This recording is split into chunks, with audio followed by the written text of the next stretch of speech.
ہمارے حکمرانوں سے لے کر جو ویسے بھی جو عہدوں پر بیٹھے ہیں وہاں تک، جو جس سیٹ پر بیٹھتا ہے وہ یہی حلف لے کر آتا ہے، لیکن افسوس کے ساتھ کہ پھر اس کو یاد کوئی نہیں رکھتا۔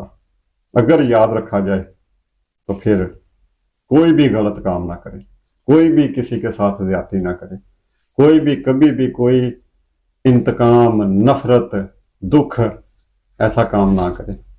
اور جو ایسا کام کرنے والے بندے ہوں گے ایسا کام کرنے والے بندے، وہ پھر کسی عہدے پر بیٹھنا ہی قبول نہیں کریں گے، کسی قسم کا حلف لینا قبول نہیں کریں گے۔ کیوں؟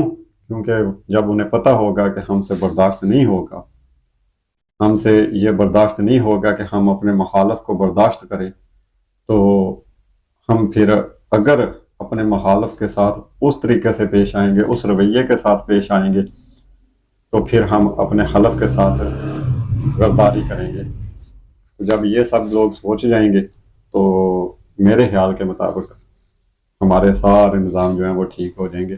اور ہم سب کو دعا یہ کرنی چاہیے، اللہ تعالیٰ سے ہم سب کو دعا کرنی چاہیے کہ ہمارے جتنے بھی حلف لینے والے بندے ہیں، ایم پی اے سے لے کر ایم این اے، وزیر اعظم تک، اور جو ویسے بھی جو عہدوں پر جو سیٹوں پر بیٹھے ہیں، کہ جن کا کہ قلم سے لکھا ہوا ایک ایک حرف جو ہے وہ کسی کی زندگی بنا دیتا ہے اور کسی کی زندگی ڈبا دیتا ہے، تو پھر ظاہری بات ہے کہ جب یہ سب لوگ اپنے حلف کی پاسداری کریں گے تو پھر ظاہری بات ہے کسی کے ساتھ زیادتی نہیں ہوگی اور ملک کامیاب ہوگا اور ترقی کرے گا۔ اس کے ساتھ ہی جناب اجازت چاہتے ہیں، اپنا بہت بہت خیال رکھیے گا اور ہمیں بھی دعاؤں میں یاد رکھیے گا۔ یہ مان